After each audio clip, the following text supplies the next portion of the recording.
Welcome, Astro family, to another Hardwood and Astroturf live talk show. People, we got a good one for you guys. Today, we got a guest analyst. He's gonna be talking about MMA. Your boy Stefan Bridgman. He gonna hit it up with Cody Kroll. Just get ready. But as you guys know, from the extreme, like super crazy kills to the impressive plays on the basketball court, your boys talk sports. So, with that said, we can jump right into it. Oh, my bad, I forget. We got Antsy Bros. What's going on with them as No, we do. usual? So, we can start with Cody. Cody was the vibe. Listen, Action. I cannot wait to start talking this fights for y'all guys today. I was dreaming about it since last night. I hear ready to talk fights. I hear ready. Rayvon, Money good in here and ready to have a great time as usual. you muted, But you buddy. know, hobby. Everything will be good. I think we late. You hear me? No, still can't hear you. 1 second.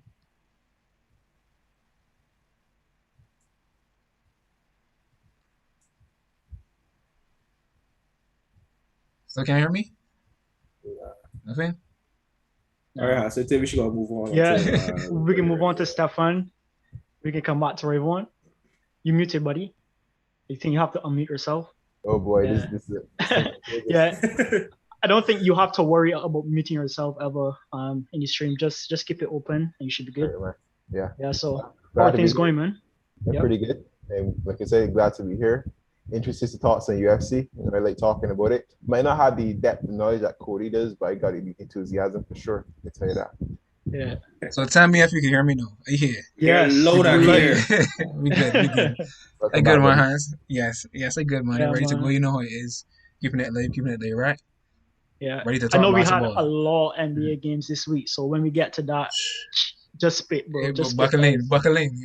Yeah, for sure. So yeah, people, we can jump right into it. UFC 267 happened yesterday actually, and it was some crazy fights on the card. First of all, the main event, Cody, Yes, your sir. guy. Well, I won't say your guy, but Man, your that's guy my got the guy. upset. Teixeira kind of upset Blachowicz, and it was interesting fight in my opinion. What are your thoughts on this? Yeah, man. So Jan, first of all, let me say is my guy. I really thought that he would have held the title for at least a 3-4 weight win streak. It was very disappointing to see how he came out last night. He just didn't have it. The Polish pole just wasn't there last night. When he came out, like I was telling you earlier, he just looked like his wife told him she wanted a divorce straight just before the fight or something. It just You think he got hustled though? um he had to be there to be out hustled. He was not there. He was a shell of himself. Walking into the octagon after I could see the loss coming. And then Glover once again was dominant on the ground as we would normally expect, because we expected to see Glover dominate on the ground if the fight got there. So we also expected Jan to put up more of a fight in having the fight not go to the ground. It was too easy in the first round. I got submitted in the second. Stefan, what are your thoughts on it? Honestly, I think Glover stuck to his game better.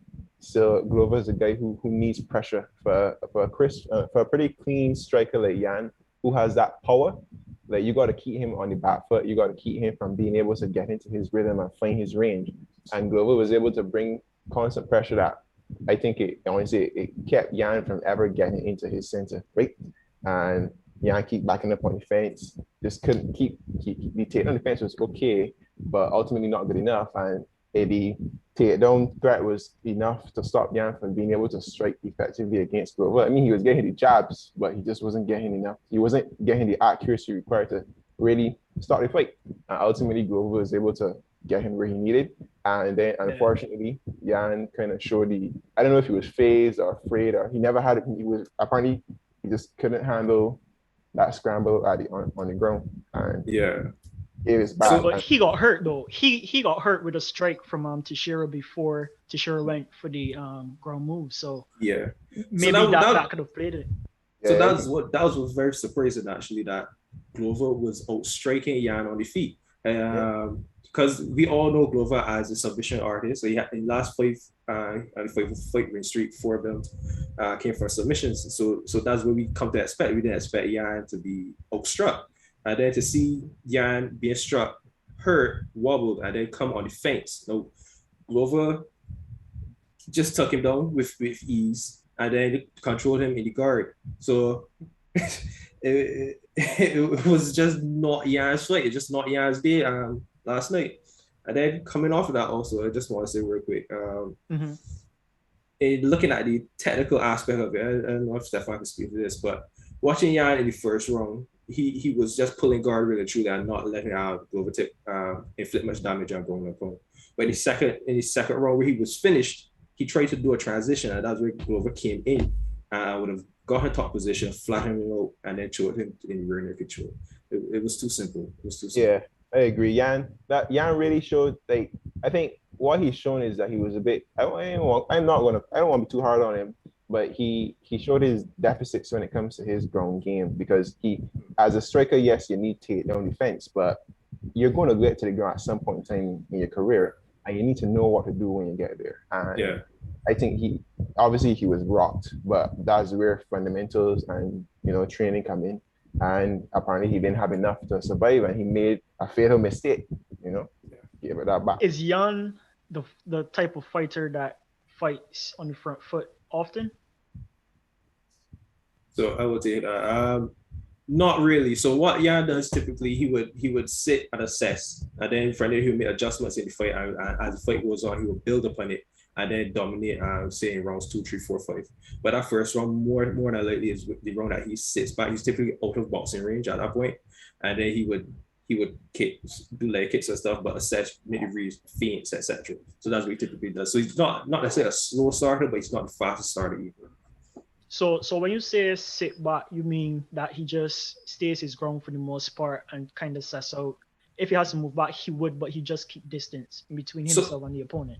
So what I mean by that really and truly is the boxing range. So there's really, it's hard to do this with my hands, but there's a lot of strike areas. So the jab, you want to assess what the jab, how far the jab is. You want to get your hand, your face in front of the person to assess the distance. So it's more a distance management.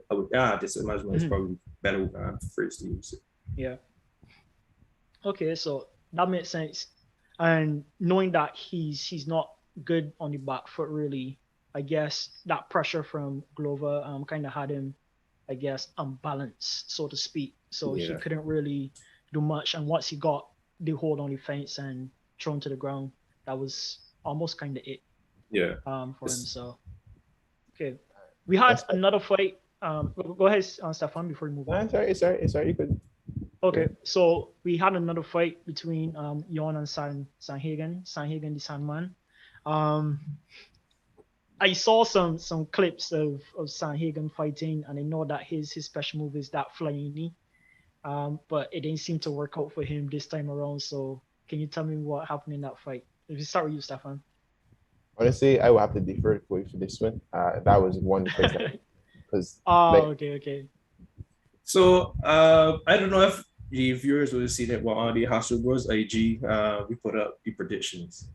This is the only prediction that me and Stefan did not agree on. And to me, I didn't understand why Stefan didn't agree that Peter Yan. So y'all didn't know the rationale. It's just that I honestly haven't followed that division closely. Like I'm an MMA fan, right? But I am new to it, but I am excited about it. So I remember when Raybon put that to me, I was just like, I really can't remember. Like, I don't know that much with these guys. Retrospectively, I recognize that obviously I got to be paying more attention because that's a lot of talent there, and because that was a war. And I feel like I was missing out, right? And as a person coming into this, you get starstruck, but no, you gotta really pay attention to the up and coming guys who may not necessarily pull the big pay-per-view, but they still got the talent and the work ethic. So that's why, Cody, you can teach me this, boy. But I don't. Yeah. All right. So just to let him know, bantamweight division is probably the most talent-rich division in UFC currently right now in terms of men's. And immensely, definitely. I would say lightweight has the most action-packed fights, but definitely bantamweight has the most talent. Pirian is the real champion. That's not getting doubts about it. I think I've tried my best now at this point to rock with Aljo, the paper champ, because he's Jamaican and we're Caribbean and we try to keep that solidarity. But let's not kid ourselves here. Pirian's boxing alone is probably, if not the best, one of the best in the UFC for sure. I think that's all he did all night. Yeah, so his boxing, if you watch the fight, you'll see his hands were up, like typical boxing guard. His kickboxing as well was very good, but his boxing was crisp. His combos were excellent. The force that he was landing upon, so he was actually outstruck by Corey Sanhagen, but the impact that his boxing, that his strikes had on Corey were more detrimental. You could see the visible marks and veilings on Corey as the fight wore on. But we saw Corey having a solid game plan. He came out with a strategy of volume and hand fighting. I'm not sure if y'all know what hand fighting is, but basically making sure that the opponent's weapons are ineffective and taking them and neutralizing them and then using your own. That's what's considered hand fighting. But the volume in the first round, I would say, had Pirian on the back foot a bit, but again, the same for Blachowicz. Pirian is a person who starts slowly in fights. He's a person that gathers information on what you're doing, assesses it, and then demolishes you in the latter rounds. And for my fight card, I had Pirian winning 4-1, the same as the judges. So that just goes to show, although Corey Sanhagen had a plan, it just was Pirian was just too much. What was it about Sanhagen that I guess brought you to your prediction? All right, so let's not joke about it. Sanhagen is not a bad fighter. He's actually very talented. If you see the KO he had against Frankie Edgar, that spectacular knockout. But I think that Pirian is just a class above and shows why he is the real champion, although Aljo currently has the undisputed title. It's very disputed, however. But I did to see what, and if you go back like a couple earlier this year, we were seeing Aljo fight Corey Sanhagen. Aljo very naked choked him in the first round. Then we get to see what Pirian did to Corey to Aljamain Sterling, whereas Aljo was being beaten thoroughly throughout the fight until the illegal knee straight. So then, I know MMA math doesn't always compute, but come on, we got some things that just wasn't adding up there. So then to see that display by Pirian again, he just illustrated why he's the best in the division. Nice. We had a special feature fight on that card as well. Islam versus Dan Hooker. Did you get to see that one, Stefan, or you missed out on that one as well? Yeah, I saw. Islam, I'm on the Islam hate train. I took your words there, buddy. Sorry, but yeah. So, go ahead. No, you go ahead, man. I like to be adjunct to this. So, Islam made Dan Hooker look like a child in that fight.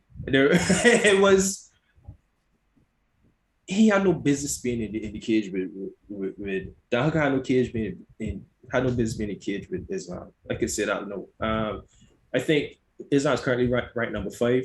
Islam is a terrible style matchup for each and everyone in the top 5 in the division. Like I'm saying that no one beats him. The only boy that has a chance is Charles Oliveira. Justin Gaethje would be defeated just the same way he was defeated by Khabib. Dustin Poirier the same way as well. Beneil Dariush does not have the jiu-jitsu style which would be able to defeat Islam. To me, if Islam does get the title shot, he will be champion. He is the future champion of the lightweight division, and he will hold it for a very long time because no one has the style for it. I just want to say, I don't want him to get a title shot too soon, though. I want to see, if I'm honest, I want to see him go up against Chandler, KG, and Poirier. I really do want to see, because like people compare him to Khabib, And I mean, I think they're similar, but obviously not the same. And I would like to see what he does to them because the difference, see, he does have a presence, like you said, Cody, or before we started, but he doesn't have the, I guess well, he's building it now, but Khabib brought something that I made guys a little nervous. Now is he's still new, not new, but he's not quite the same. But I want to see what he can. All right, so Islam is currently on a 9-fight winning streak. 9 fights, 9 fights. What's his record? 10-1. 10-1. Oh, crazy! He got that last win early on, or It gotta be early one. It gotta be the first fight or something. Yeah. Not in the UFC. Not in the UFC. I can tell you that. Yeah. Listen to me. Okay. I mean, just a rule of thumb for everybody. You see anybody with a Dagestani beard, he's winning the fight. Like, honestly, like when these guys need to know, like, I feel like after seeing what Khabib did to these men, there's certain things you just don't do. Like when he got him down on the ground, my guy went straight to started backing up on the cage, right? Yeah. And I mean, I ain't a fighter, right? And obviously, in this situation, you do what comes reflexively, but you've seen what Khabib did to those men on the cage each and every single time. It's no secret. So I feel like these guys, maybe, to be fair, they're that good. The Russians are known for their balance, their control, and that insane pressure. But that was a mistake. That, like, when you make mistakes like that, you can get what comes. And just to add to that, we, like you said, we always see Khabib, but one thing Khabib's wrestling always did, he will bring you to the face and then initiate a grown up on. I think that Islam is slightly different. I think everybody sees Islam as Khabib, but it's not the same. So one thing that Khabib, some differences that we should know. Khabib would normally go the outside head, single leg, or double leg takedown. Islam more does sweeps, so the leg sweeps that you're talking about. Islam also is more of a threat on the submission. I think Khabib was more of a grown up home. Yeah. But Islam goes for the submissions. The mission we just saw with the Kimura, because he got the Kimura one, I mean, it was a smooth transition into Kimura. He put the head under the leg, and then Dahaka had nowhere to go. Nowhere to go. Come on, he made it look fundamental. Hooker did show his inexperience in that though, because Hooker made some mistakes in terms of raising his right shoulder up and turning into him. He in all honesty, he could have done better in terms of presenting, in terms of I'm not taking away from Islam. Islam is a beast. But Hooker made it a little easier than he needed to. For instance, if you could, like, we never really speak about Khabib's defense against jiu-jitsu, but because he never had to use it. Yeah. But then you saw when Poirier put him in that guillotine. Right. It was masterful what he did. His body weight, moving over the leg, and Poirier is a jiu-jitsu man. Like Poirier is so what I'm saying is these guys gotta realize, especially for Gillet Islam, he's bringing that. You have to have a defense that's impeccable against these guys. I think because Islam is technically Khabib's training him, they assume that the pressure and the sambo is going to come in, and then he just kills him with the jiu-jitsu. And I guess they seem to have forgotten that Khabib flawlessly destroyed Gaethje with jiu-jitsu as well. So it's like, but I guess they will learn or not. Well, I just got an interesting question here for you, Steph. What's next for Islam? Who's next for Islam? Or what do you want to see in the Islam fight? All right. So Michael Chandler is kind of untested in the UFC, right? And so I have a lot of respect for Islam at this point, like truly. And I feel like he should be put against a guy who is tested in the UFC, because Michael Chandler is hype and he's probably very good, but I would like to see him. Because Gaethje is one of those chaos strikers. Gaethje is a guy who likes to go in there and when you get in his pocket, he is going hard at you. I'd like to see how Islam handles that, because in his fight he tried to match him with striking today, last, in 2007, and it wasn't as successful as it could be, which he has room to improve. And a guy like Gagey is going to come off of his defeats at Khabib looking to tighten up those weaknesses, and he already has, the striking prowess that, well, if you can execute it. And I don't think I'm willing to bet that. You see, a big part of Gagey's loss to Khabib was the mental. Khabib lost the fight mentally before he lost it physically. Not Khabib. Gagey lost the fight mentally before he lost it physically. I don't think that's going to be as big an impact for him with Islam. So I'd like to see him take on Islam. I like to see Gagey and Islam next, and then if Chandler can again prove himself some more in the UFC, then, but I think Islam is above him for sure, and I want to see them first, and then maybe he could show Chandler what it's really about, and then obviously after that, I would like for him to get a title shot. If I don't necessarily think he needs to go up against Poirier, though Poirier is amazing. I think he has Poirier's number easily. I like Poirier, right? But Poirier's style, I like Poirier as a guy, but his style I don't find it to be that big of a threat. Suitable. Yeah, so I would agree with you there. Poirier's style is definitely more boxing stand-up affair. He does have the wrestling and jiu-jitsu, but it's not going to be at the same level as those Dan Staggy Smash Factory guys. What's next for Islam? I really think that the UFC does not think Islam is big enough as yet for a Michael Chandler or a Justin Gaethje fight. I believe that they're going to give him the new Dariush and then a title shot. But it's really going to come down to who actually wins on December 11th, Poirier versus Oliveira.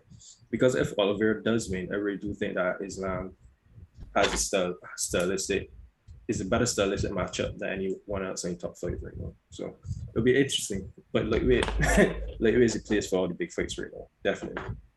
Yeah. We also had another fight on the night, Lee versus Kamzat. That was a pretty quick fight, but I don't know, man. Tell me what you think about that one as well. Bruv. If you are not on the Kazmat Shemaev hype train right now, you are losing. Oh, this is Conor McGregor 2.0. I am not joking. I am not kidding. This boy is on the rise the same way Conor McGregor is on the rise. I was just telling Steph, 254 strikes he has landed. 2 strikes have been landed against him in 4 UFC bouts. Come on. Not even That's John crazy. Jones. The great John Jones does not even have those type of stats. There is no one at this current pace that he is showing, at the strength that he is showing, that could beat him. I am talking Leon Edwards is top 3. Leon Edwards is demolished by this boy. Jorge Masvidal is going to be slapped by that boy. Masvidal is overhyped. Masvidal.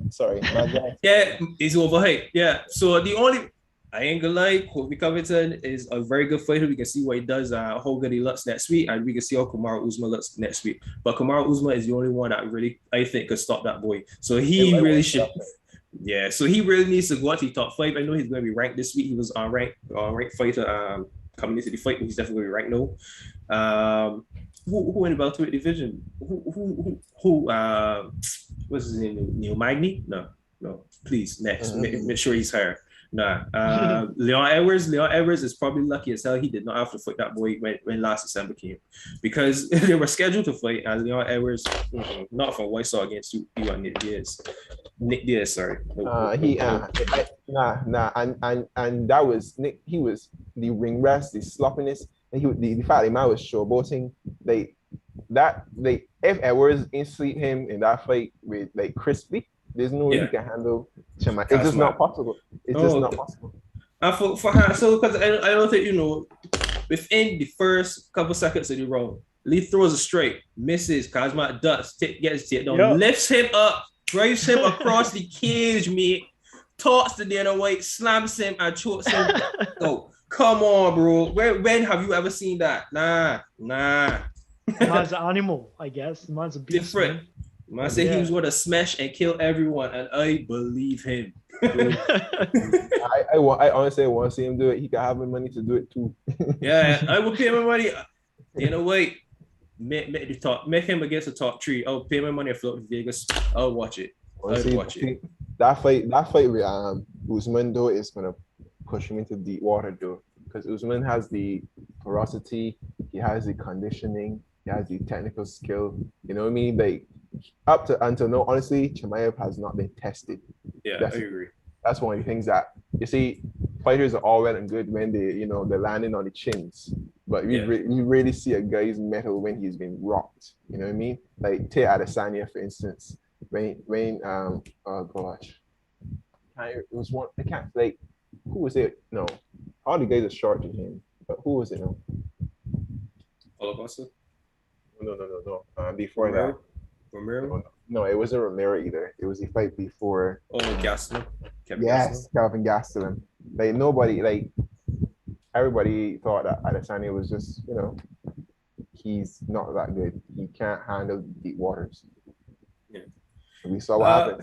I want Chimaev to prove himself. We know that Chimaev could dust nobodies. We know that if you increase, Chimaev is going to clean you up. But I want to see what happens when Chimaev beard got a little blood in it. And, I want to see what he can do. So what's the knockout of the night? Knockout of the night? So knockout of the night would have been Laurent Murphy. That was on the prelim card. I'm not sure if you saw it, Steph, but that knee?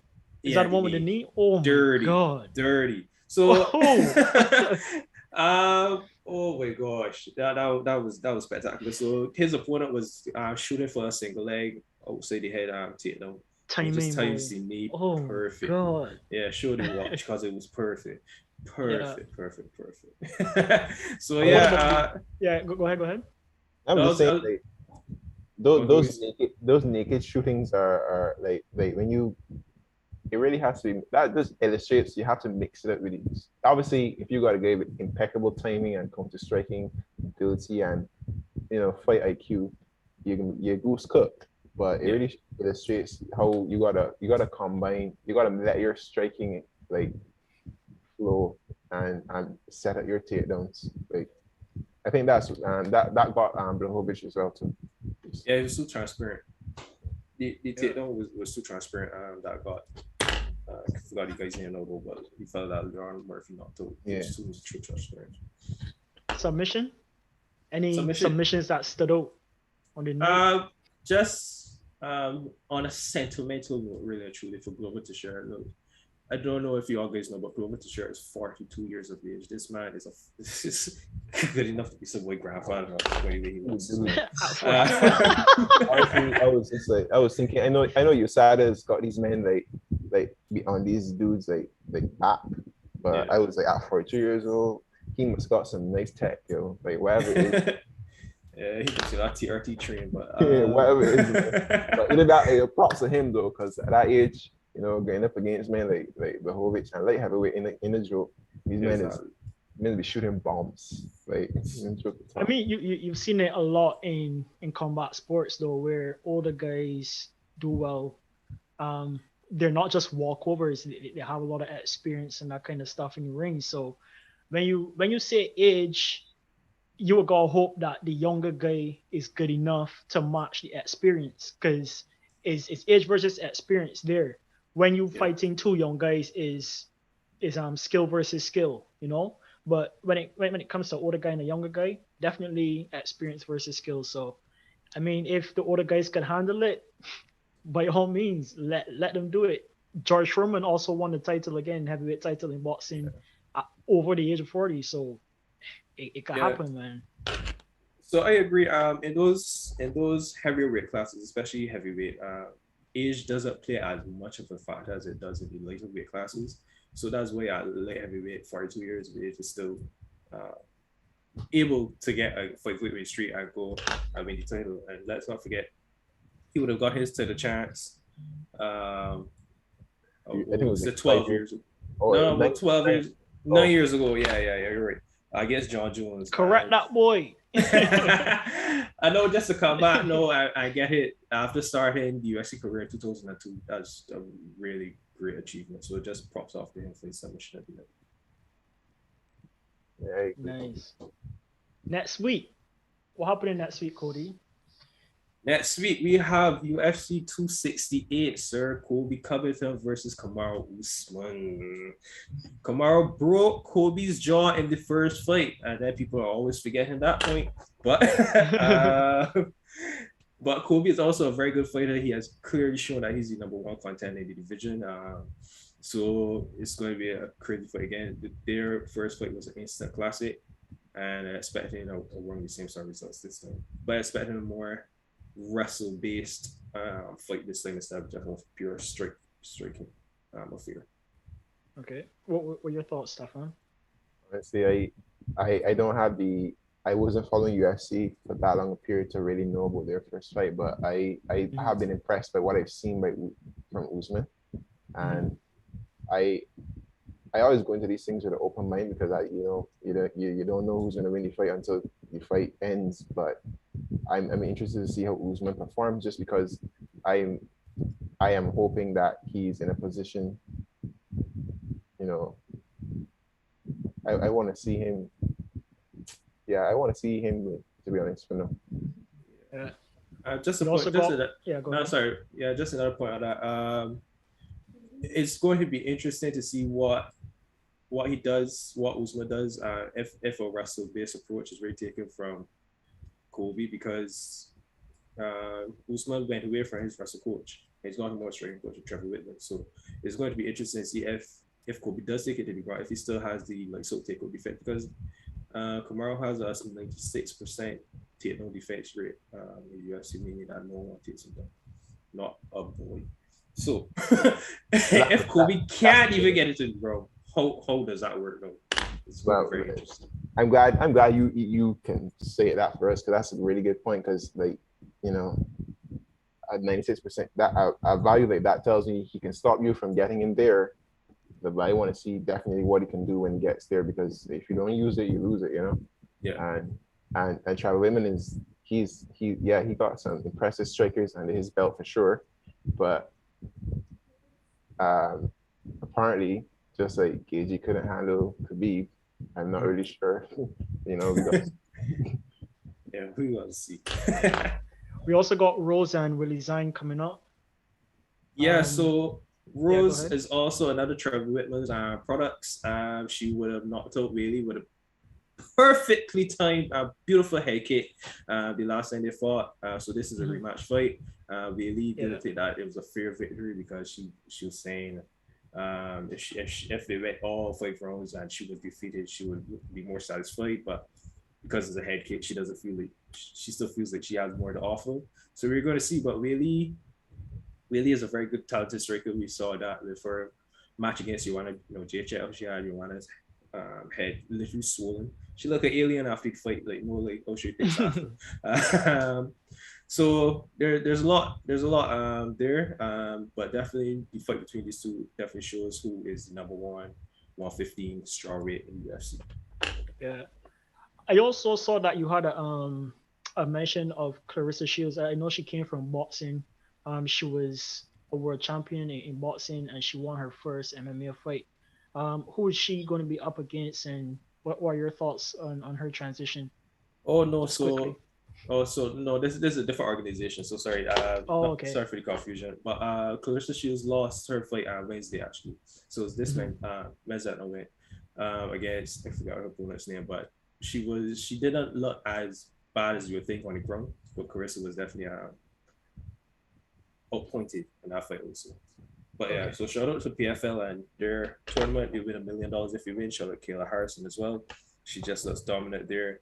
I don't think she'd be surrounded with this, so I can tell you that here. Easy. Well, people, that's it for. Go ahead. You want to say something before we go on? I was just asking who can beat Amanda Nunes. Yeah, Amanda Nunes at 135 and Valentina at natural 135 would be an interesting fight. Valentina is the more crisp and pristine striker, in my opinion. Yeah. That's the best MMA artist. I agree. She's actually, her skill level is scary, but that's not what the show.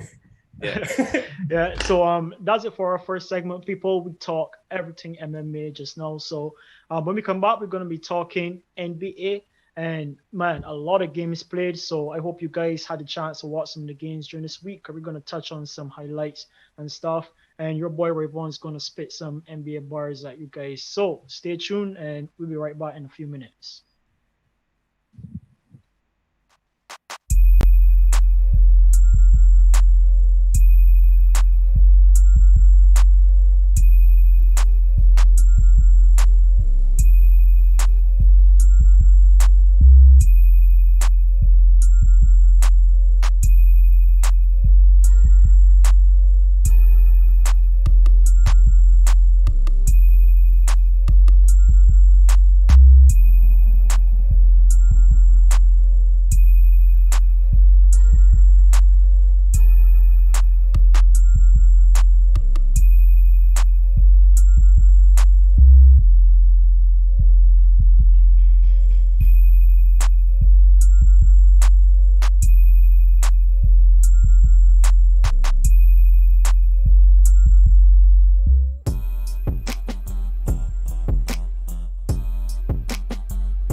All right, people. So we are back to talk about NBA. Like I said before, a lot of games happened during this week, but we can start with the predictions that we had last week. And you know, your boy Cody was up in arms against myself and Rayvon talking about how one if you want to win, come on, he said, and all sorts of foolishness. No tables turned, and he had a big X on one of his predictions this week. So light it up, Rayvon. Light Who it would up. have ever thought? Who would have ever thought? After all the big talk coming out, telling me about I ain't know what you're talking about. Oh, is all this expert and I ain't know nothing. You should be perfect. You should be perfect right now 4-0, but you ain't. Cause you know what? I know okay, no. That's what it Uh-huh. is. Okay, no. Challenge But me. you Challenge lost me. last week. You lost last week, but you know what's Challenge going me. on. You lost last week, but you know what's going on. Yes. Look, What I know. it is the analyst versus the guesstimator. Who you gonna go with? Who you gonna go with? Honestly, Guesstimator? Let's look the at guesstimator. I bet 5 or 6 on that UFC prediction. We ain't talking about I don't know UFC. what three. I don't know 3 or 4. We ain't talking 3 or 4. We ain't talking about Man, UFC. look, Man, look, we're with chat. Call. I want my look, chat like you like a kid in a jumping tank, but he sells without MMA predictions. Have all you fun. Have all you fun. You talking about NBA here, buddy. Listen to me. If you want to win money during betting, talk to me. Listen to my predictions, chat. I got one covered. Look, you just lost money on the 2 biggest fights both there. Exactly. Big money too. Big money. That's the biggest spot.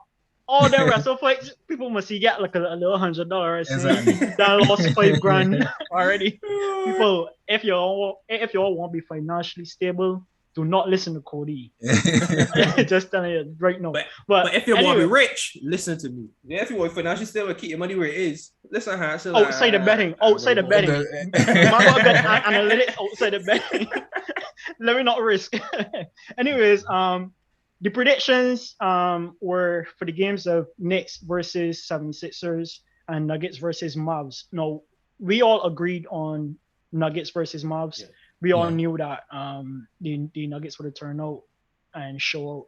And we actually like determined how much points they would have lost by, but we were way off, man. Nuggets really put it on Mavs. Rayvon, you got to say about that, man. I don't know. I think it's less of the Nuggets and more the Mavs being super trash, truthfully. Like, the offense has been atrocious. The funny thing about it is the person that I felt responsible for making the offense atrocious wasn't even playing. So just generally speaking, the offensive principles, the offensive capabilities of the team right now are totally out of sync. And going back to a couple of streams back, I would have talked about the new coach and her, Jason Kidd. A lot of people giving him straight for it. Him being the cause for how the Mavs have started out the season. Even though I think they're 3-2 now. I think they're 3-2 in the standings. Yeah, 3-2. Yeah. That is not that winning record is not a testament of how I've seen them play. The offense just look choppy when Porzingis is on the floor. Porzingis is trying to do more than he should really be doing in my accounts. For the time that Luka's been playing, I see that they've been trying to get him off the ball more, and that really isn't the recipe. Coming from last year, Luka being the man that has the ball in his hands all the time, and making the team run, trying to take away that from him right now hasn't been working, and I think it's just a matter of the personnel around him. Truthfully, at some time a flip got switch. Luka might go get up in Jason Kidd face and tell you, give me the ball more. Let me run this show, because right now the way that it being run is not efficient. It's not leading to winning right now. And if that was Kobe, it would have been different. Cause Kobe would have tapped matters in his own hands and just do what he had to do to win. Yeah, for sure. Luka ain't that type of player per se. He likes to get people involved. He is one of the best passers in the game, really and truly. So I don't think he has that mentality totally. But at the same time, he needs to take it up a notch. And I could give the example, a good example of that right now is the team that they play that beat them. The Jokic. Jokic has been balling out. The team themselves, the players around him hasn't been playing that great, but he's been carrying them. I know Luka has the ability to do that. I don't see them getting blown out the way that they did in that last game going forward, because that was truthfully unacceptable. Yeah, so Right. just looking at it though, like Finney Smith, 24 minutes, and then only 2 points. You had Hardaway that played 21 minutes, only 3 points, and then Luka Dong as more than usual, 26 minutes with 16 points. Yeah, That's Just unusual. 16. That's Oh, yeah, yeah. just 16. That's nowhere near his type of stats. yeah, and I think like basketball is a game of rhythm, and so far they have not gone into any offensive rhythm, and I think that's affecting Luka right now. Uh, Finney Smith, for example, I see them running post ups for Finney Smith. What? What is Dorian Finney Smith doing post ups in the game? Like So that's not his thing. Like, come on. And Yeah. yes, the players still got to do the part, but this is the parts where the coach comes in, trying to find the best system for the players that are available, and I don't think that's what's best, and I don't think that's what Jason Kidd has done so far. You think that Interested? it can improve? Yeah, they can if they limit those things that I guess he's been preaching to them. But I don't see how significant that will change unless Luka himself takes that into his own hands. If you get me, but they have Yeah. this leadership council with Luka and Kristaps and Tim Hardaway Jr. where the coach Jason Kidd will talk to them about what they need to do to improve on the court, etc., etc. So hopefully, um, the next time they have this council, it goes it goes it goes in a good way, in a positive way, and they could get some momentum going into the offense, especially. Yeah. You think though that like if Luca is off the ball more often, that he might lose some type of touch, some type of fire when he goes to play other games, or you think that that's something that he already got, he could adapt easily?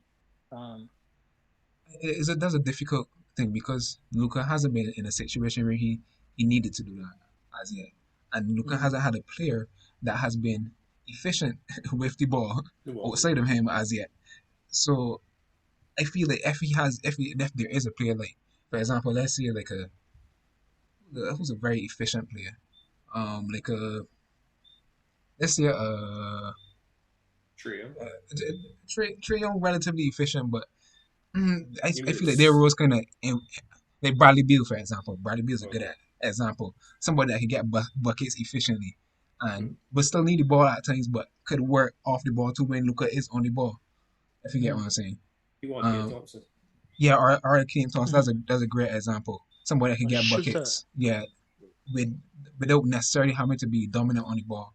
Um, he hasn't had a player like that on his team as yet, and I think it would be a great thing to see. But we'll see how next off season goes. That's speaking way into the future, but so far it hasn't been looking pretty, truthfully. Yeah. No, we can move on to the next prediction, which was the Knicks Oh versus my god, the Sixers. Yo, this co- match, this yo, match, fire, this is the fire. prediction that this man made, Yeah, body Sixers. There's no the Knicks been on a high. I tell you that garden be rocking, that I got a garden be question. rocking. I got a question Yeah, before you sure. move on. Yeah. Cody, Yo, was this prediction that you made based purely on hate for Knicks, or you had some type of analysis with this prediction as well? pure unadulterated hate for the Knicks. So you see people see this People, is why you you see don't what's follow this. happening when You your see emotions getting in the exactly. way. You see the way you don't bet on nothing that this man tell you to because look at that. That's a bad example. That's a Well, bad wait. example to set. All we 301, but you're supposed to listen to But me. All hey, right. but you hear your reasoning for your pick. Your reasoning for your pick Yeah, is pure emotion. Pure you Yeah. emotion. heart. I'm pour he heart emotions into this. No man. Yeah, man, yeah, but if it be real with you, if it be real with you, Mhm. the Knicks does have a good team with Julius Randle, Kemba, and then Rose. Um, it, I was wrong. I apologize to anyone that listens to me chat regarding that. I can hold my Nobody lips. have to listen to you. I hold my lips like a man in this chat, but yeah, Julius. But yeah, Kimba, no, I Kimba agree. again looking Kemba great. and Yeah, Randall play some good ball. Derrick Rose also showed some class when he came on the court. I mean, the guys got a good unit, a good solid unit, and I also saw it in the game against the Bulls, which was a very good game in my opinion. That was a close game.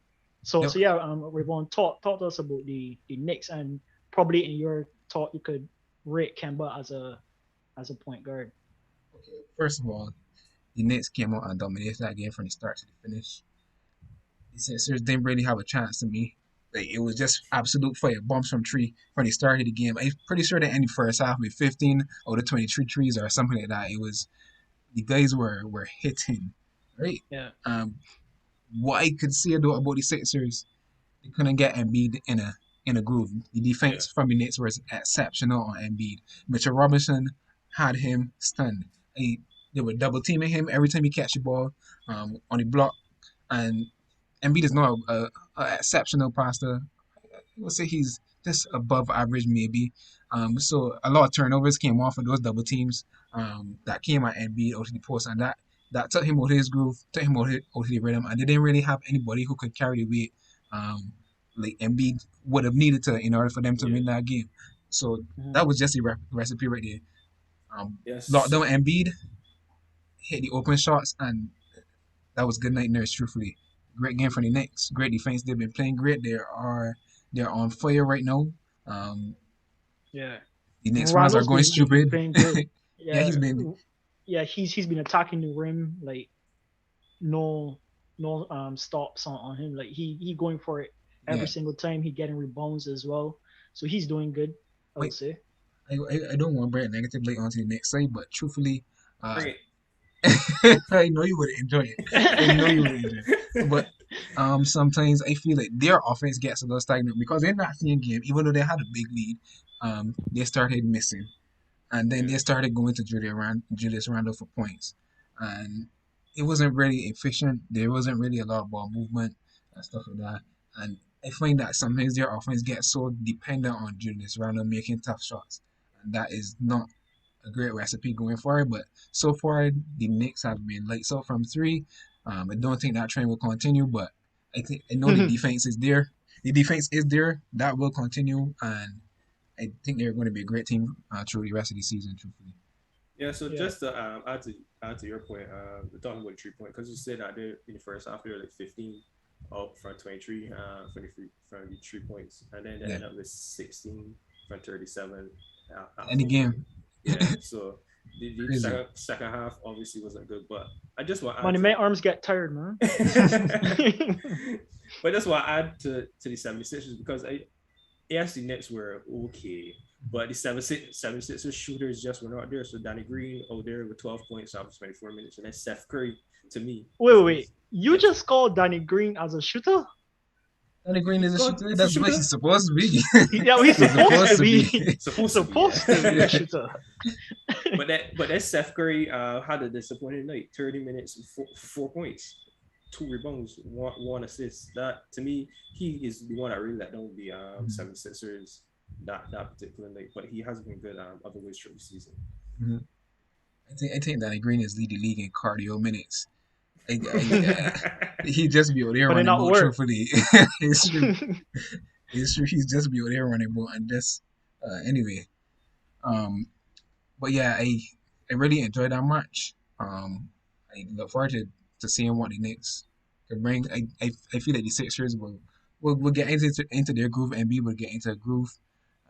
Ain't no chance around the league probably saying they're missing Ben Simmons right now, but I'm not really trying to talk with Ben Simmons. That's not. Let's leave Ben Simmons. So unfortunately, the Knicks currently top of the Eastern Conference with 5 wins, 1 loss. We were expecting this start for the Knicks at all. All right. I mean, like, no, truthfully, no. I mean, Bulls versus Knicks was a fairly close game. So yeah, it was. You gotta give him man credit. Called Bulls hot right now too. Yeah, Bulls hot. Them 5-1 too. Good. Yeah, they're 5-1 exactly. Right now. So they'll be on it. We gotta talk about the Bulls a little bit later on. But I truthfully wasn't expecting it. If you look at my predictions on the Instagram page, for those watching right now, don't forget to follow the Instagram page, #Strawbros. #Strawbros, sorry, on Instagram. I predicted them to be a little bit better offensively, but I didn't think that they would be as good as they've shown to be so far, and that's solely predicated on the 3-point shooting that they've had for the season so far. I think they're third in 3-point percentage and first in attempts, something like that. That's absolutely flips a flip to the script of last year. They were probably last in the league or near the bottom of the league in those statistics last year. So that is totally predicated on that. I But they don't know. got Kemba no, and Kemba's a shooter, so Yeah, Kemba has been great from three to start the season. yeah. Truthfully, I'm interested to see if that can hold up because for the past few years, Kemba has been a bit shaky as a player overall. He's been really up and down. So I'm really not sure how Kemba is going to fare this season. My hope is that he is the Kemba that we know him to be. But I will go midway with that with that prediction. I not very high on that happening, truthfully, for the rest of the season. But the 3-pointers are where it's at for the Knicks right now. Yeah, I know we mentioned Bulls being hot right now as well as Nets, but who's hot and who's not in this NBA season so far? So, and for me Let, right now, let me start with who's hot. yeah, right now, who's hot? I have the Warriors, the Bulls, the sad Bulls, and the Hornets and the Jazz. Let me start off with the Warriors. Right now, the Warriors are number one seed in the West. They have a record of 5-1. They started out 4-0. Steph Curry has been Steph Curry at this point. I don't think there's anything else to describe him. There's no other words to describe him. He's a legend already, man. For sure, for sure. Just to mention, he already made the top 75 list. That came out a couple of weeks ago when the season started. Of the top 75 players, I guess, of all time. A list that the NBA put out. Seeing that this is the 75th anniversary of the NBA. So it was something that they do every quarter century. So the 25th, 50th, and the 75th. So he was on that list already, and I don't think that's anything people could dispute. And he's showing Did it they already. put out like a ranking, or it was just? No, it was just. Oh, that would be commotion if it was a ranking. Yeah, Oh, I figured. We don't want that at all, because everybody got opinion. And I think sometimes that's the best way to do it. Just put out a list. You could put whoever you want to put there, but yeah, we come to let him disagreement. find his rank, and you just put people there. Yeah, but if they didn't do that, then there won't be no fun in doing some things sometimes, because predictions really bring out the venom in people sometimes to to get emotional about certain situations. But nonetheless, nonetheless, Steph has been on fire. The supporting cast has been okay. I think their bench unit has been pretty good. I think, truthfully, the unsung thing about the Warriors game so far for the season is their passing. Passing has been amazing. I'm not sure where they rank in the top in terms of assists per game, but I'm sure they're probably near the top 10. That's for sure. Because the ball has just been zipping around the court. Steph has been moving off the ball that he usually does, and it's so excited to see when Clay comes back how he gets into that bag too. You know, you got two of these elite shooters running all around the court, getting open looks for three, contesting looks for three. Don't matter, they can hit it. So I think the Warriors are in a great position right now. Yeah, and then also we got two of them, and then still Jordan Poole still hitting trees like nothing. You got three. But like, would he be able to keep up with both of them? No, because I'm pretty sure that the ball would hit those hands a lot more frequently than it would hit. Yeah, you don't need to keep up, but if he can be the open shot, because if the double team is somebody can be open, and if it's Jordan Poole, he can hit. He's going to hit. I can see Jordan Poole has cooled off a little bit from the preseason. The man had some ice drop in his cup. It's true. So a little bit cooler than we initially thought. What about the Hornets and Jazz? Yeah, the Hornets has been buzzing. They have been stinging, and it's all on the back of. I know people might be expecting me to say LaMelo, but Miles Bridges has taken his game to another level. I totally did not see this coming. Truthfully, I don't think many people thought that he would have been playing as good as he is this year, averaging above 24 points a game right now for the Hornets, leading scorer, and he's just been everywhere, 3-point line, mid range, dunking on people, because you know that's what he's known for, his highlight dunks from the LaMelo lobs, and he's has a complete game. He's playing excellent defense also. So He's been the starting team to start up for the Hornets. I'm really excited to see how far he can take them into the playoff contention. I've also Lamelo, heard that him and LaMelo are a good pair up based yeah. on what some of the commentators were saying. Yeah, and the thing I love I watch Hornet games for the commentators. Those guys get real, um, get real expressive with their Yep. descriptions of the alley hoops and everything. So Yep. it's really fun to see. They're just generally a fun team. Truthfully, they got that high tempo. The mellow sending quarterback passes. Great team, great fun. Excited to see. I can say I hope health is on their side because Gardner Hayward has been balling out. Despite all of this, he's been efficient. Probably a quiet, maybe like 20 a game or so. He's been there. He's been steady. He's been near the clutch in the close games. I know they lost one close game, but for the most part, Gardner Hayward has been steady. Lamelo started out the season pretty hot.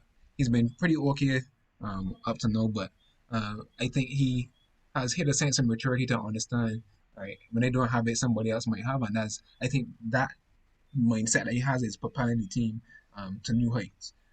So that's great to see, and I think greater things to come as the weeks go on from the Hornets. Yeah, so I got a slightly different take on this here. I've been looking at LaMelo, and LaMelo's kind of dropping off. I would say against the Heat when the Hornets lost, I think that he was the missing piece as to why the Hornets did win that match, because he went 30 minutes and only had 6 points in that game, only five rebounds, only 6 assists. Yeah. So he wasn't efficient, and he wasn't shooting correctly in that match, and to lose by what was 15 points. I think those 15 points would have been coming from him. Here it is. Who is scoring on the Heat right now? Tell me which team is scoring on the Heat right now. The Heat's defense has been above elite. They're playing in the 90s on defense and still scoring and playing in the 2000s in the 2010s on offense. Like no opponent has scored. I think maybe one opponent has scored 100 points on the Heat so far. The Heat has been absolutely sensational on defense so far for the season. I know it's going to trickle down a little bit, but it's undeniable. Man, they got a stacked defensive team. Kyle Lowry, Jimmy Butler, Bam Adebayo, PJ Tucker. Come on, who's scoring?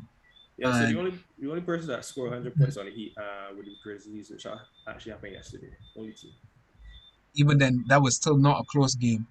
That was not a close game from start to finish. They were, I don't know, it's something different. The Heat has something different this year. And that, as I said, I would say that was my harsh prediction for the NBA Finals, truthfully, because I feel like that team is pretty scary, especially in the playoffs. I don't think people would have expected them to start out the season, the regular season, so hot. I think people were more thinking of it as more of a playoff team, but gosh. So why aren't Heat on your hot list, right one? You don't have Heat. It should be. There should be. They truthfully should be, because right now, I think they're playing the best basketball in the NBA. Hands down. All wrong.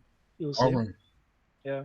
What about the Jazz? I know we went on the Hornets for a little while, but I want to hear about the Jazz. Yeah, the Jazz was the last undefeated team in the NBA until recently. The Jazz have been the Jazz. I would say Rudy just being exceptional on defense as usual. I think that when you talk about the Jazz, everything is just getting basic because the Jazz just seem basic.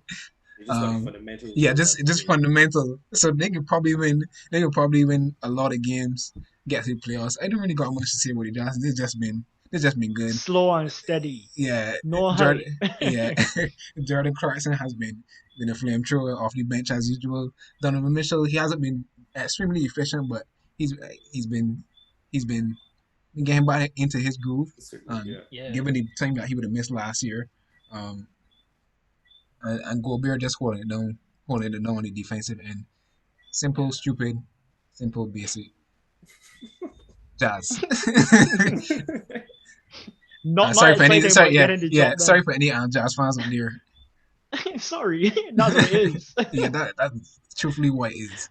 Yeah, I mean, we also had a couple of teams that we thought would have been hot coming out, but they actually are not.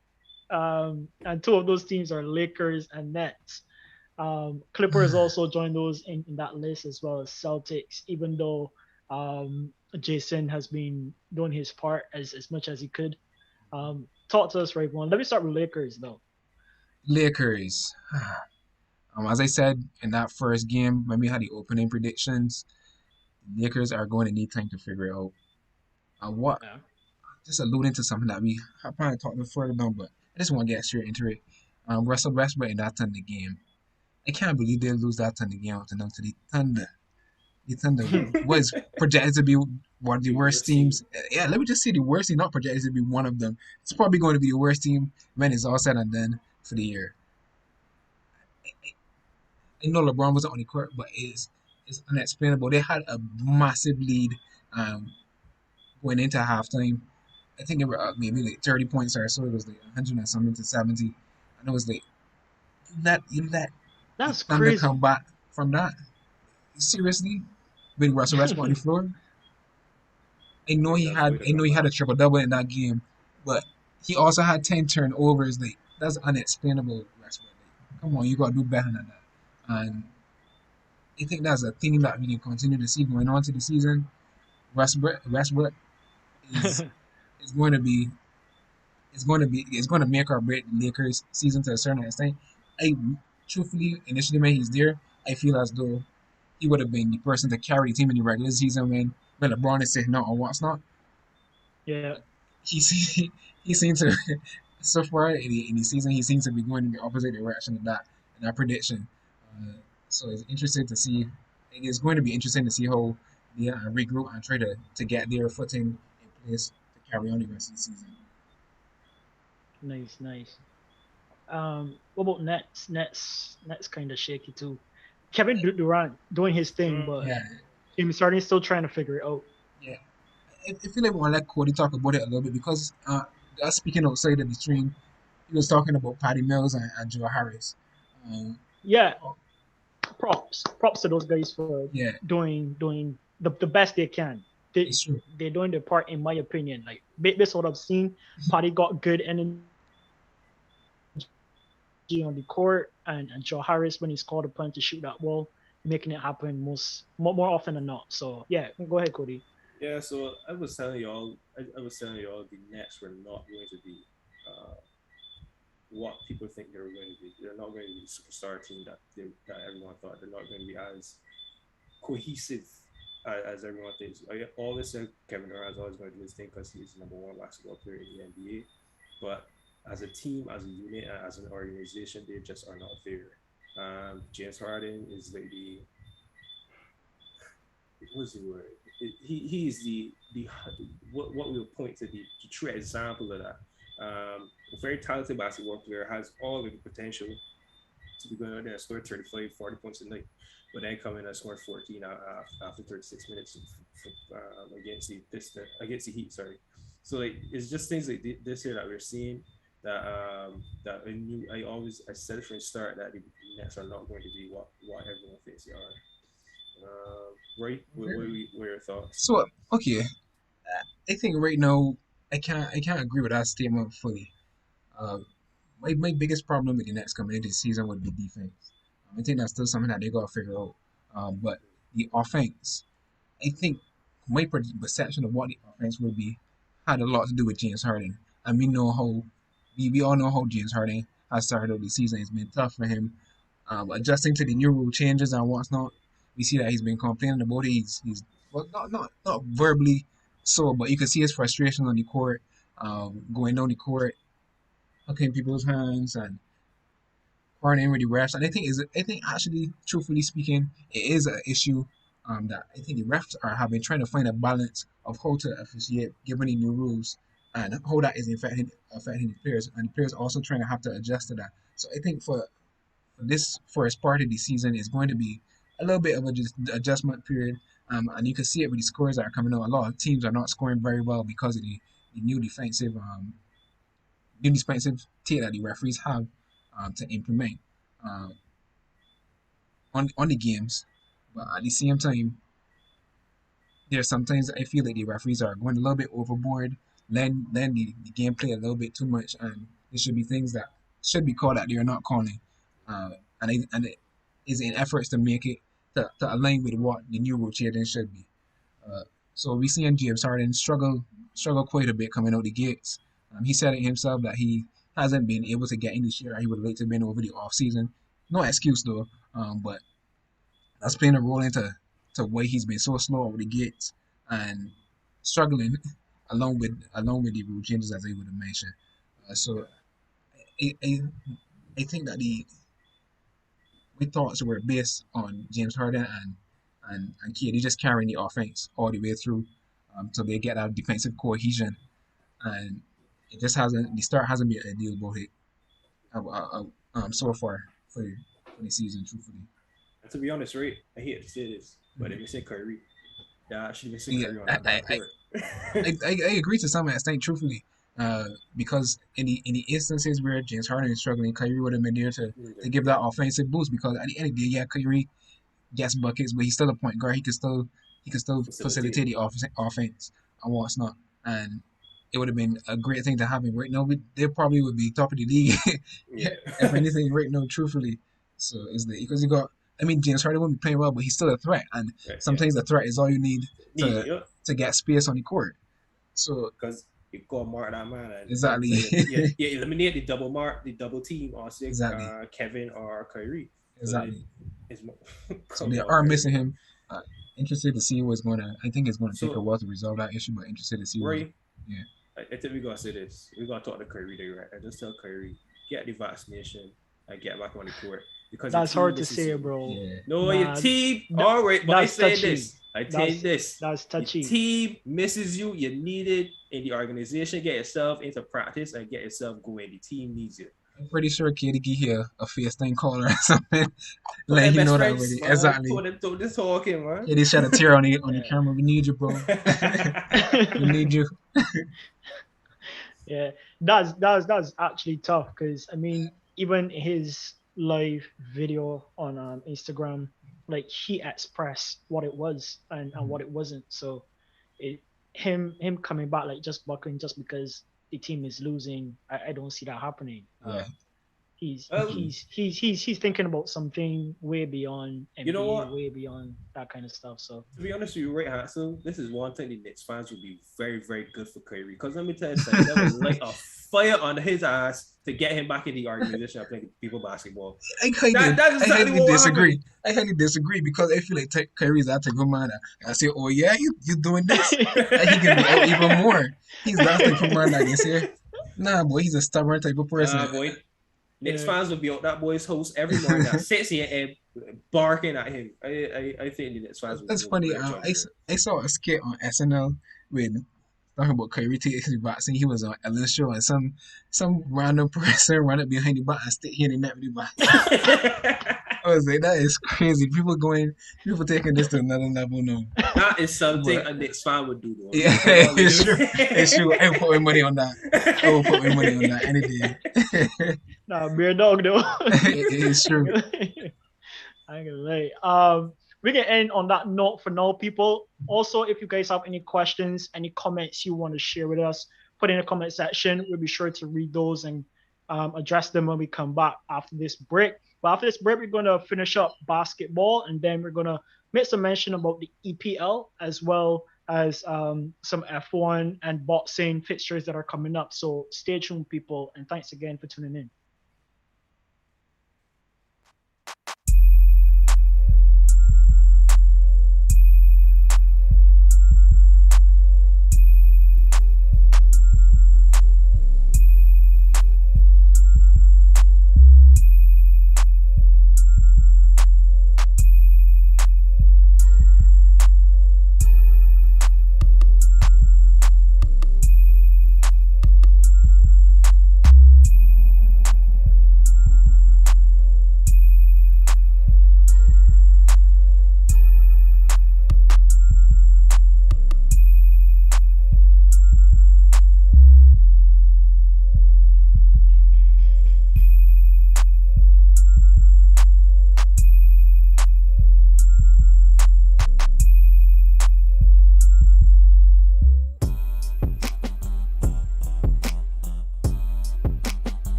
All right, peoples, welcome back to the final segment of today's talk show.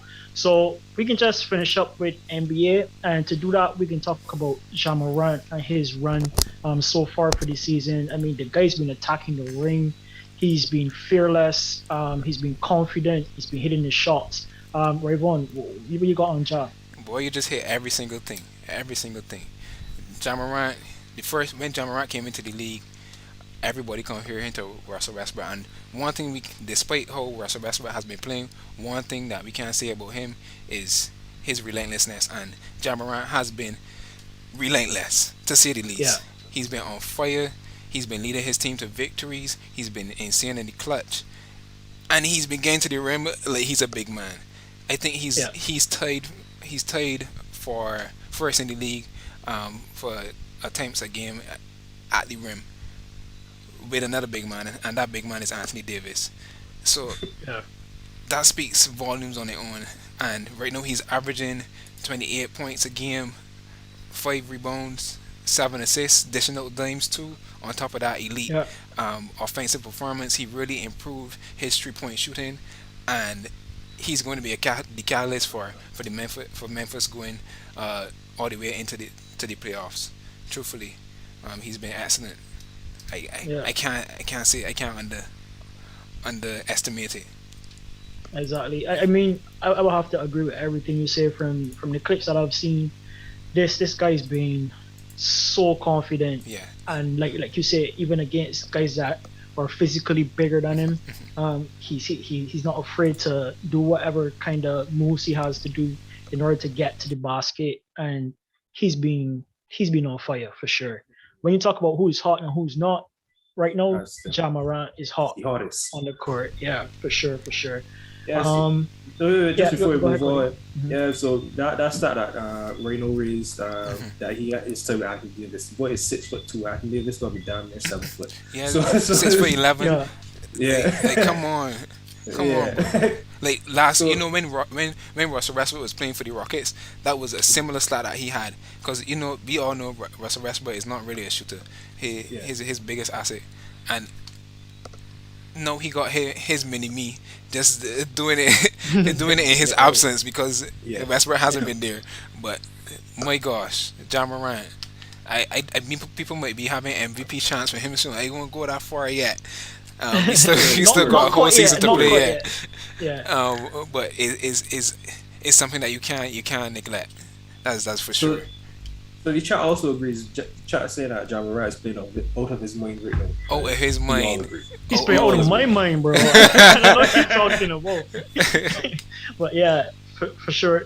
There was also another comment on Kyrie in the chat. Cody, you wanna hit that one for us? I thought it was pretty funny that Yeah, so someone else in chat would say that Kyrie is just Jeff Teague, sorry, with a handle. Would think he got higher IQ.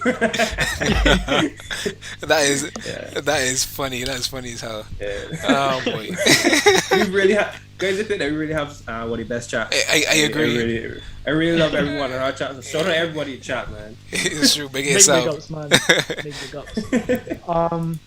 I just want to finish off with this week's predictions. Rayvon, do you got those for us? Yes. Those So matchups. the matchups for the week, the NBA matchups for the week. Um, so we're gonna go Celtics versus the Heat on Thursday. I know the Celtics have been bummy.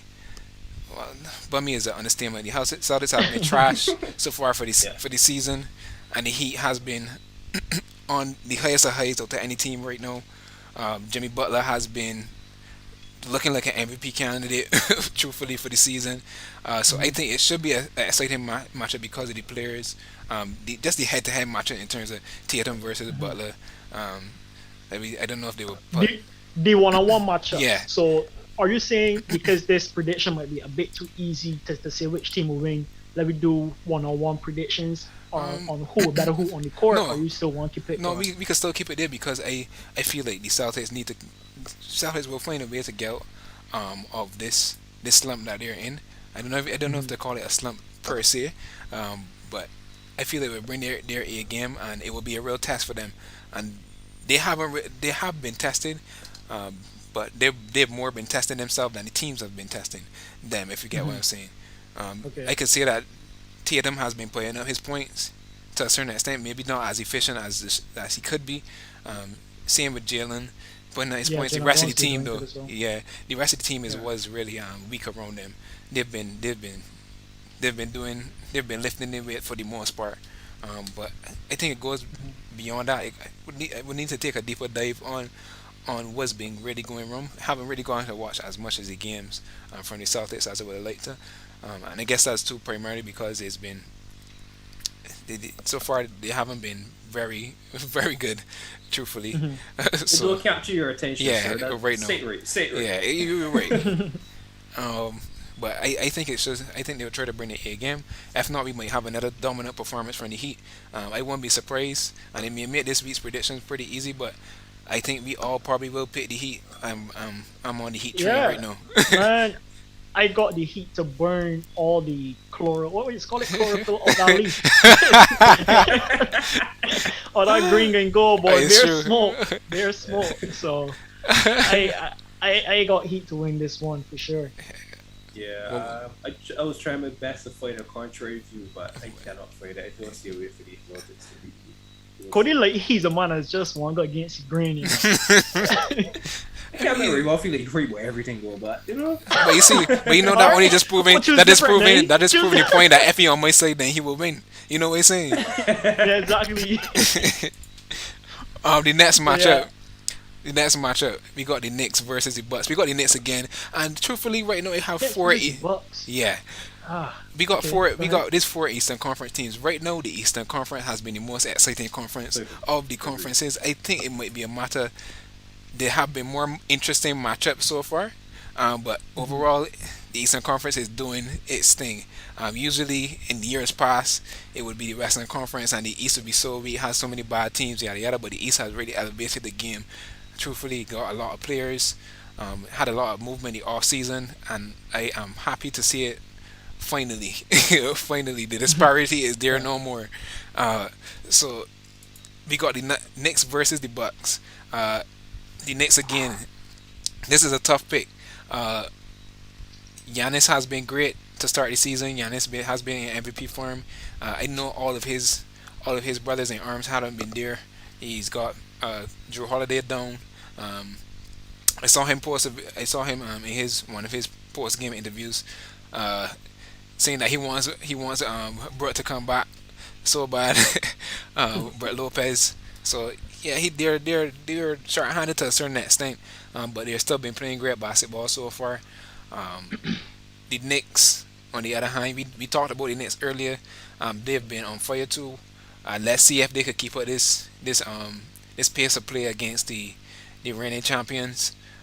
Not at full strength, but the reigning champions nonetheless. For this one, I think I go with the Knicks again. I think they continue to perform the way that they've been continuing. As I said, basketball is a running sport. They've been in that rhythm. I don't think the Bucks have the firepower right now, given that they are short-handed to do with them. Chris Middleton will probably have to have a big game.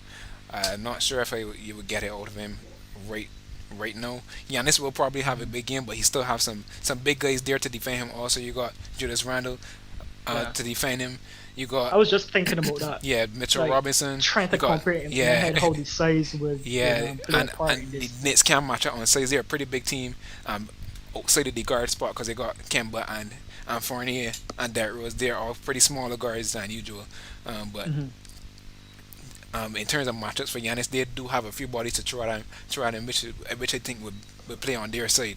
Truthfully, I mean, there's only so much you could do with Giannis. He probably gonna still get 30, 30.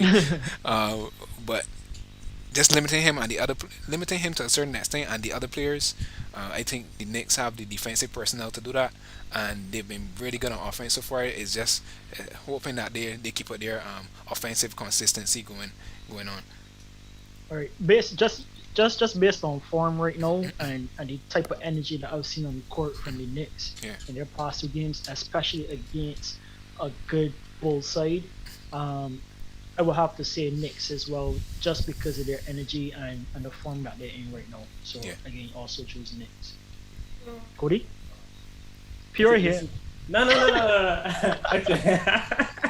I think this one honestly is going to depend on where it's playing. Where you know exactly where it's playing? Where it's playing in Milwaukee or New York? I think it might be at Milwaukee. Truthfully, let me just. If it's at check. Milwaukee, Yeah. If it's at Milwaukee, though, I really do think the Bucks are going to turn it up. I think that they're going to see it as a special occasion for the night, and they're really going to have a game. I think Giannis is going to have a big game as well. Chris Middleton, and I really think Thanasis is going to come good. I don't expect. You're hoping. No, You're hoping he would come To good. who? You're hoping. To who? Come on, man. Thanasis in company court, get 3 quick fouls and get sub right back off. Don't tell me no foolishness. All right, but you heard it here first. If it's playing at Milwaukee, the Bucks are going to have the victory. If it was playing at Knicks, everything. Yeah, just confirm it. It is at the Bucks. The Bucks, yeah. I go with the Bucks, obviously. Okay. Did they let me down in my first round predictions? They can let me down. All right, all reliable. I thought a lot of people ain't really seeing this, right? But there's an underlying hate factor under that prediction. But we can let him go ahead. We can let him go ahead and take his L, get some heat next week. Cause you guys can tune in for the heat. So yeah. So I just want for the chat. I want to hear from the chat who you don't think will win between the Bucks and the Knicks. I really. You man looking for friends, look. Looking for support. Yeah. Well. Anyways, people, we can move off of basketball for now. You guys got our predictions. You guys got what we thought about the past week in basketball. Who's hot, who's not, in terms of teams, in terms of players, and we can just move on to some mentions in the Barclays Premier League, also known as EPL. Tottenham versus Man United. Man U had some redemption. The coach or manager, as most people will call him, changed his formation, and I think had some sense enough to do that, and came out with a win against the Spurs. And I know Spurs fans would have been on some Man U fans over the past few weeks, on their back talking about how crappy Man U is right now. Well, how crappy Man U's manager is right now, and that Man U's not going to have any success unless they make the necessary changes. Cody, any thoughts on that game? I think Man U won 3-0 against Tottenham. Yeah. Ollie saved his job in that first half. It was a necessary adjustment that needed to be made. I don't understand why he doesn't play formation more often. Just to let everyone know, he played a 3-5-2. He has one using that formation against Man City. He's also used it against Chelsea. So I don't understand why you're playing big teams. You could play on the counter, but then we're playing against smaller teams. Now you can't break them down. You don't decide to switch that formation as well.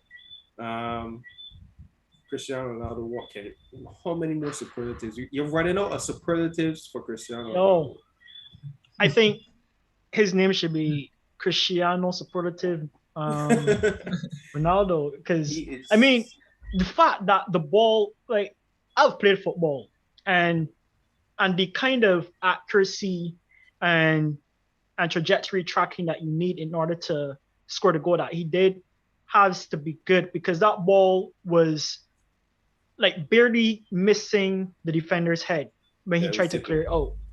And to maintain that possibility that the ball could pass his head and still get your strike on in an accurate fashion and finish, that was exquisite. Sorry we didn't have the clips for you today, people, but trust me, in order to maintain that kind of composure and confidence that the ball can land on your foot and to finish like that, that was really good, in my opinion.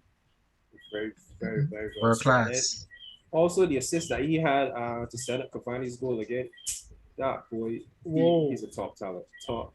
Yeah. There's nothing more to say besides Cristiano Ronaldo is probably the most clutch player. Man, you got a level beyond talent. Talent usually associated with potential. I think he surpassed potential, but yeah, for sure. What is potential for Cristiano?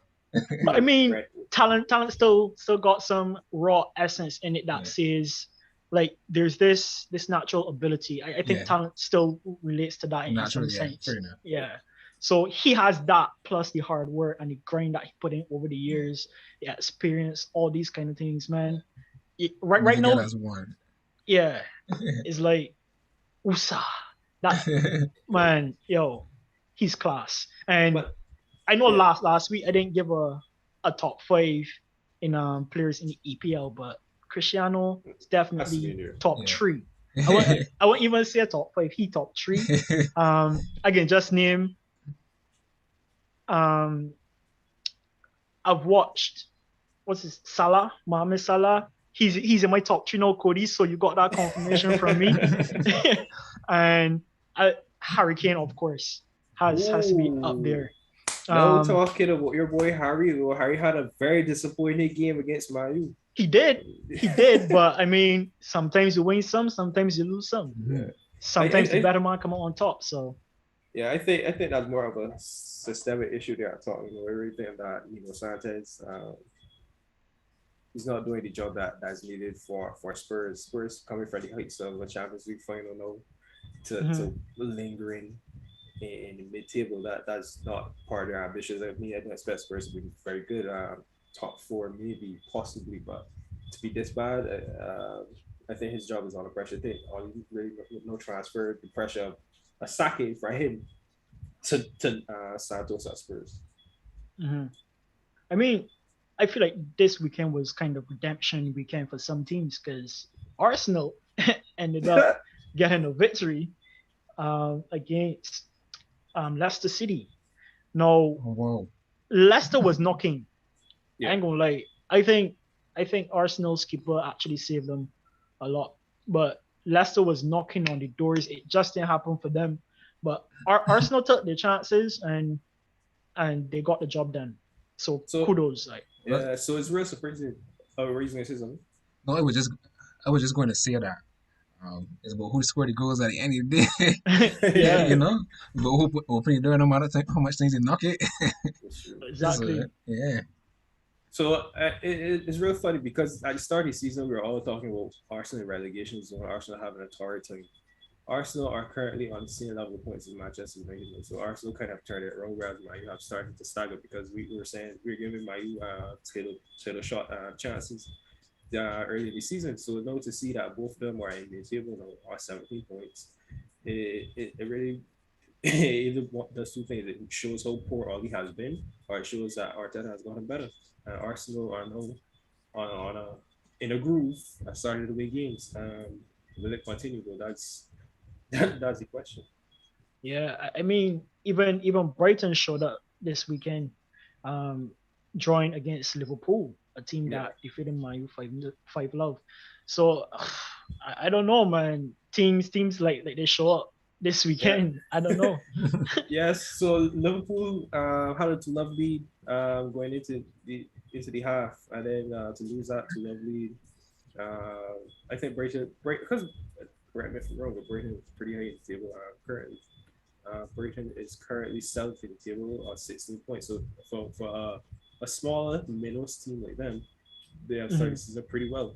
I know to be basically there with Arsenal and Man U, you should give them a lot of credit, and then to also draw with Liverpool. It speaks a lot to their character, especially for fans who love them. Yeah. Last but not least, though, Newcastle and Chelsea. Even though Newcastle has had man flexing on them, that don't take away your rate. Yeah. If only wins for tonight. But yeah, even though Newcastle has had their upgrades in terms of the change in ownership and stuff like that, they still have a lot of stuff to figure out, and they weren't ready for Chelsea. That's plain and simple. Yeah, so Chelsea were in control of the game from start to finish. I think in the first half it still went in level of but Chelsea were just dominating the game and were just shooting. So there were a lot of shots on target, a lot of block shots and stuff. So it was just a matter of time before the door broke down. Reece James went back, kind of scored 2 beautiful volleys, one left foot, one right foot, and then a penalty just to see it off for Chelsea. Yeah. Absolutely convincing, and then to see that Chelsea was now 25 points they top the league, and then with Liverpool and we didn't mention it, but Man City also lost this weekend. Yeah, I was actually going to mention that one that Man City lost, and it's crazy. Like for some reason, it feels like redemption weekend. Zaha got a goal, Like, Yeah. yays, you know what I mean? And it wasn't even that convincing either because it was on his left foot and he shot it right and it didn't come off clean, but it managed to trickle past the keeper. I mean, congrats for the goal, kudos. We can say what we want. It scored, right? But Exactly. Crystal Palace managed to get past Man City this weekend. I don't know if the red card was a red because I didn't really get to see it in its full, like in all the angles that it could be shot at. But who's really questioning it? The red card is because you probably remember VAR also checks all these calls. So there's true referees that confirms that it would have been a red. There was no reason to the decision. So definitely deserved red. So it really puts Man City in a bit of a spot because they're now behind Liverpool on points and they're behind Chelsea. So two of those teams are pretty hard to catch up on. City really has to start putting some wins together, maybe 5 body bolts, maybe put them back in contention. But for right now, it's really going to be between Chelsea and Liverpool. Yeah, for sure.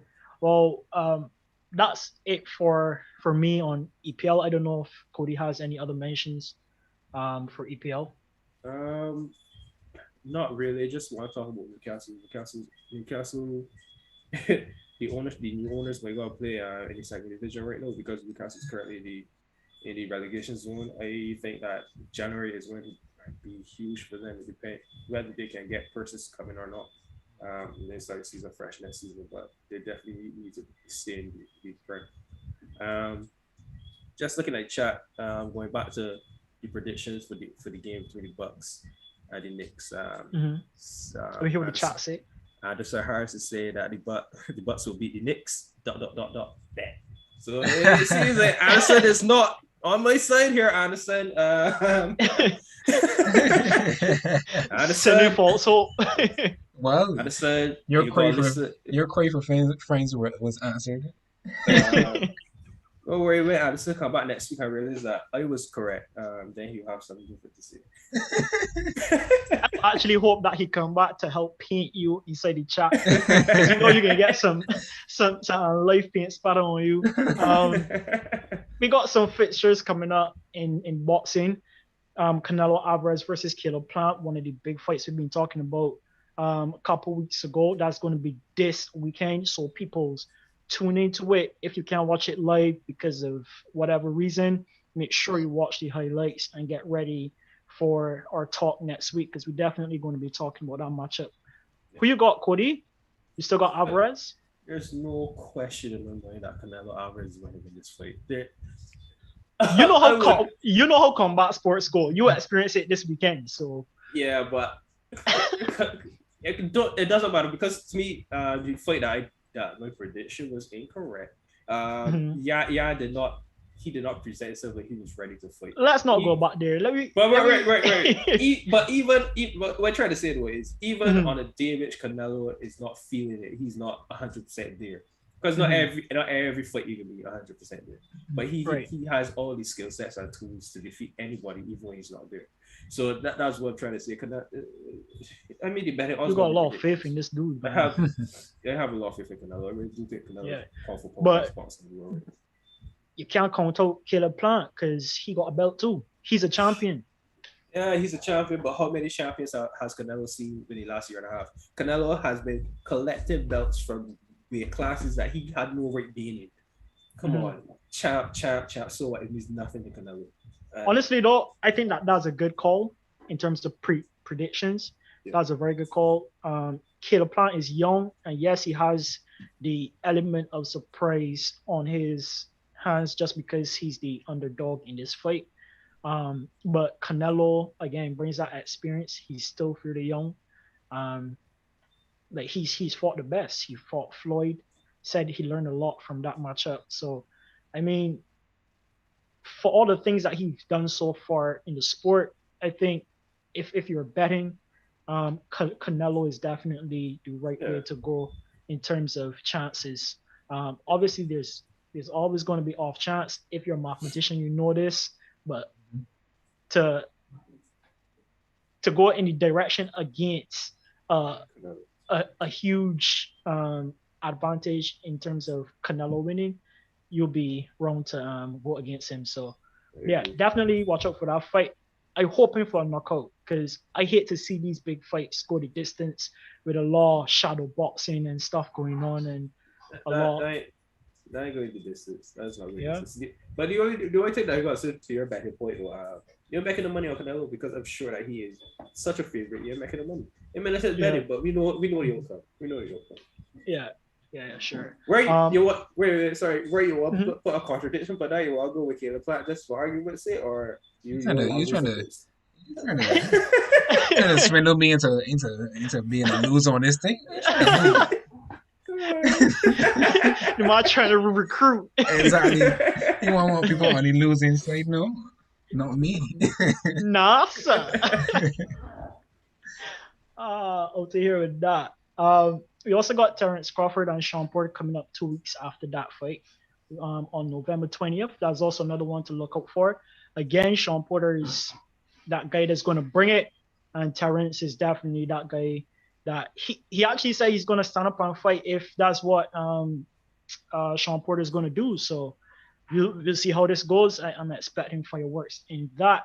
And last but not least, in F1, in motorsports, people, we got the Mexican Grand Prix coming up. We know that Checo, aka Sergio Perez, have had 2 good weekends in the last 2 races. He's been on podium. Can he carry this throughout into the Mexican Grand Prix, which is his actual home race? I actually want him to do well. I would love to see him hit podium. Winning the Grand Prix would be the cherry on top, but he got to get past Lewis Hamilton and Max Verstappen, who are fighting for the championship right now. So that's it for sports people. Thank you again so much for joining the Astro Bros on this live sports talk. Thanks to Stefan for coming out and talking MMA and matching wits with Cody.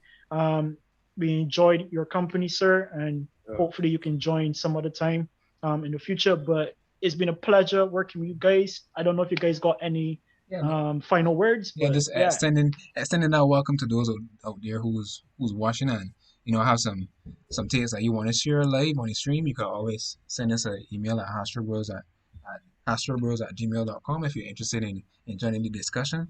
And yeah, we'll work with you. We'll help you to get on the stream and we have a great time. So if you're interested, just shoot us an email. Yeah. Also, people don't forget to click that like button. That like button allows other people to get notified or to get like a healthy algorithm. Yeah. Basically, we get more traction that way. Also, you can share it with your friends. That's more of a manual way of sharing the live stream so we can get more views in. And we want to encourage you to continue to support, continue to join us. We're on a mission, so stay tuned because we got a lot more lives coming through. Don't forget to hit the subscribe. Don't forget to hit the subscribe button too. Subscribe as well. Subscribe as well, for sure. Yeah. And comment. Always comment. Yeah. We read those comments. We reply to those comments. So we encourage all those interactions. And yeah, that's basically it. Anything from you, Cody? No, you hit everything on your head. I just want to say once again, keep coming in the comments. We just want to make it as interactive as possible. We want to hear your reviews. We don't only want to talk. We want to hear your reviews. So that's all. Yeah. So yeah, thanks again, people. It's been a pleasure. And Astro Bro signing out. Peace.